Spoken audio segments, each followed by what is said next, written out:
What's going on, everybody? Welcome back to the channel. Today we are looking at Wes Lee. For all you free-to-play players that picked him up last month, month before that, the month before that. I can't remember when he was released. Me and numbers, we don't go together. If you've seen my streams, you know this. So Wes Lee, I believe, is going to be your best Acro Modern as a free-to-play player. Unless you were able to pick up Acro Dom Dom, got D-Lo, have Mutant Roman. I can't think of any better ones. If you can think of better ones, let me know in the comments. I would love to hear your opinion. So, my Wes Lee is obviously at 5-star gold. At 6-star bronze is when he becomes extremely viable. With his Snapmare Dropkick combo is an 8 MP purple move. Okay? Now I want to clarify this. You have 7 MP on your sleeper hold, which I'm going to bring that up right now. You have 7 MP on your sleeper hold. You have 7 MP on your Falcon Arrow. You have 8 MP on your Snapmare Dropkick combo. Running him the way I'm about to show you is probably the best way you're going to be able to run him. Because if you're smart, you're going to go up against class advantage. So you're going to go up against showboats. And by doing so, with your Snapmare Dropkick combo, you're going to deal 293,000 damage plus 199,946 bonus damage for every snowfall gem. If you have Acro Snoop, that is a better option also than Wes Lee. However, he's new gen, so you need modern. If your opponent's class is Showboat, then increase your purple gem damage by 75% for one turn. That's pretty good increase on that snowfall gem right there. So that can obviously wait for turn 2 if you want, and if you have them, you can be more than welcome to put Tech Sammy on here. You can put Nikita on here if you want to. I personally would do Nikita, to be honest with you. If you're going to do triple purple, and you have Nikita because you chased her that month, why not put the trainer on there that was designed for him to make him better? I'd go with that. I'd take that all day, every day. That adds you additional almost 100,000 bonus damage. So if you do this portion right here, and then you do gem damage, you go to... He's on here. I know he is. Acro Snoop. He might not be... Oh, right there. Then you go there. You're looking at 75% with those two. 75% of 199,000. So you're looking at quite a bit. And since you generate roughly 28 submission gems, you're looking at about 15, 16 total. So you're looking at about 3 million. Somewhere around there. You're looking at a lot of damage there. Plus you have the 75% increase. So if you have your belt set up to over 100% on gem damage, you're knocking somebody out turn 2. Speculation, obviously. But until that time comes, I'm going to switch out him for gem damage. We're going to go... Gunther is kind of a tough... That's a tough... This is... No. Don't even think that, Jeff. Don't even go down that route. Let's go with our previous. I think we're just going to go with Santa Hogan. Because at this point, everybody should have all these cards. As a free-to-play player, you should have all these because all these are free. Powerhouse Sheamus is everywhere. Santa Hogan is twice a year. And Trick Razor is keys, random loot. He's available. And since we get free loot coins, I'm pretty sure you'll pop up with him every now and then. But Trick Razor is the best flat gem damage increaser because his goes up an additional 150. You times that by 10, you're looking at an additional, 1,500 damage compared to Zombie Drew.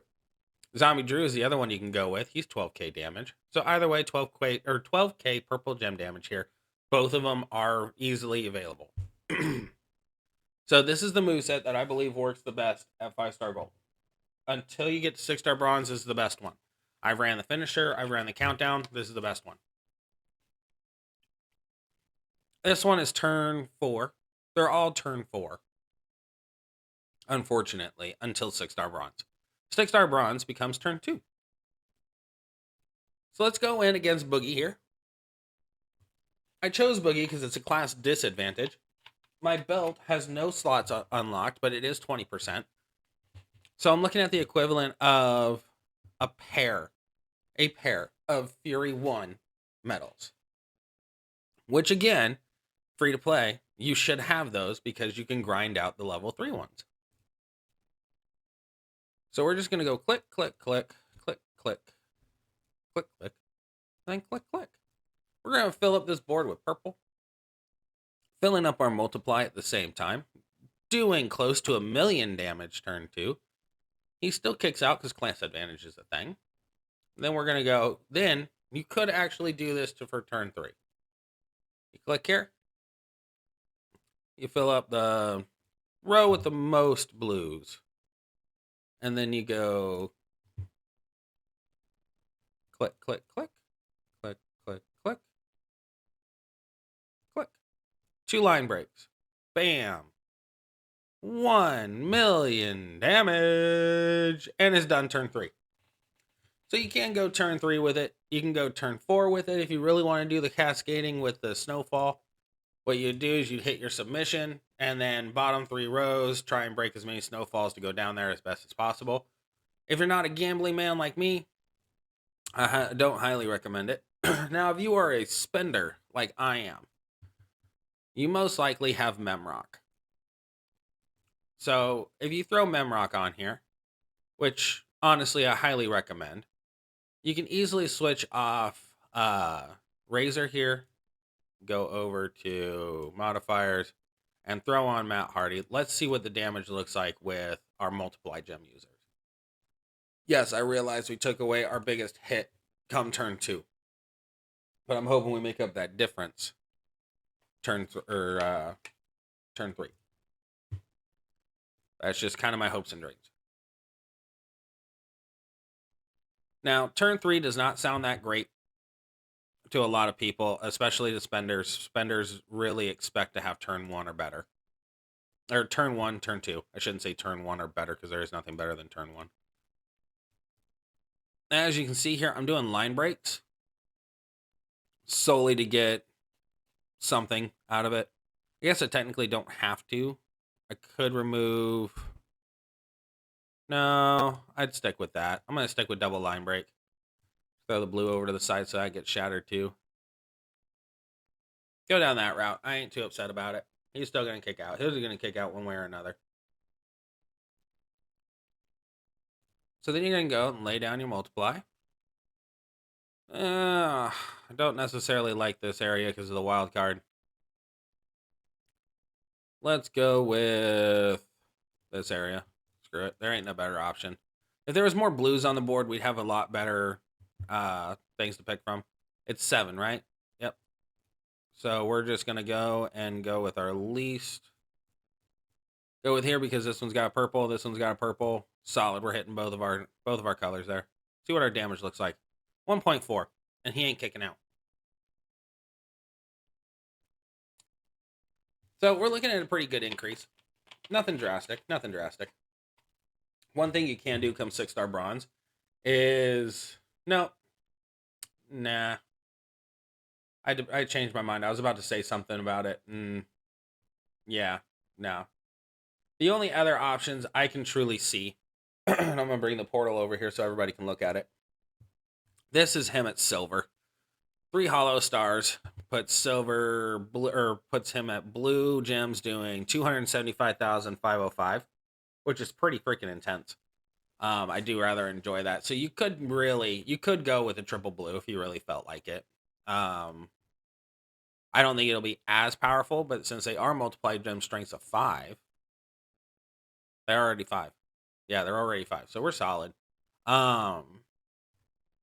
You could, in theory, set this up to where you go Falcon Arrow, Tiger Feint kick into the Handspring Pele kick, in theory. Set up the Falcon Arrow to go off first, so that way you can get the Tiger Feint kick and the Handspring Pele kick. And you can just kind of pray for what's going to happen. Let's go and do that real quick, just because we have it all available. I want to be able to show multiple builds here. So we're going to go. We're going to keep the same exact trainers that we've got, which is a good thing. That means you're kind of diverse. But you're losing your control factor in regards to the submission and controlling the MP of the opponent. So technically you're kind of hoping this goes off turn 1. Really? You could actually, let me see here. What does the countdown do again? Increases your blue MP at the end of the countdown. Does damage, it sets you up. Yeah, I don't like it.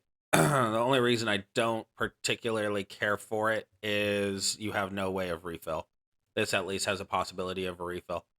So let's give this a shot. See what comes of it. The main reason, I shouldn't say possibility, it will be refilled. So essentially what you're going to do here is instead of doing line breaks and all that silly shenanigans, you're going to kind of ride the dragon just a little bit. You're going to do nine or 3 individual 3 breaks, hoping there is no cascade. And then you kind of look around. Let's see if we got any good options here. Option A, option B, and option C. That seems to be just fine. This will be a lot better if there's metals on here and they are focused on blue damage. That's where my handicap comes in right now. I'm sure this sits at probably about, is that turn 1? Nope. It's not turn 1, but we are set up perfectly to go and do something a little cray-cray. Something a little cray-cray. It's not really cray-cray. We're just adding a lot of stuff here. And then we go 1, 2, 3, 4. 4. And then let's just toss this one right here on the loot. So that way we at least get value. Max value. Turn 2 win. So there we go. Never mind. Changed my perspective. Changed my perspective completely. That's a turn 2 win right there for a non-meddled Wes Lee. So as you can see, even content creators like myself find something new and fun and exciting when it comes to doing these videos. So if you are lucky enough to have Matt, Mem, and Powerhouse Seamus, this build is turn 1 against 5-star golds when you're doing Showboat. Actually, I think this one would be a one-shot kill for all 5-star golds across the board once you put the medals on there. I may unlock his belt and see what comes of it. He's making me more and more excited about taking him up. That's for sure. And in regards to acros, my only good acro right now is Dilo. He's Attitude Era. I do need a good modern, so I'm thinking about Wes Lee. I also do have acro Dom Dom sitting in the sidelines. He does have the La Familia plate, but to be honest, I like the speed of Wes Lee. You're either going to get it done turn 1 or you're going to get it done turn 2 with this build. When you move on to... Actually, I changed my whole perspective. Whole perspective has changed. 6-star bronze, you're going to go triple purple. Triple purple is going to be your best route at 6-star bronze. 6-star silver, you're going to go back to this route. Because of that giant pump up in gem damage, this is going to be your best bet, and it refills quicker. So, really, I guess it comes down to your prerogative. Do you want to do a control factor with a giant kickoff on the turn 2? Or do you want to try and drop them turn 1 with a guarantee that you're going to drop them turn 2? Completely up to you. I'd like to know what you think of Wes Lee in the comments. I'd like to know if you're planning on taking him up. I know I am. And yeah, that's the end of this video. So if you guys like what you see and everything else like that, do what I tell you to do on everything. Like, subscribe, share, tell your friends about me. Let's get this channel to 1,000 subscribers. And then after that, we're going to go to 10,000 subscribers. So with all of that being said, I'm going to leave you the same way I always leave you. Life can be fun if you allow it to be. See you in the next video.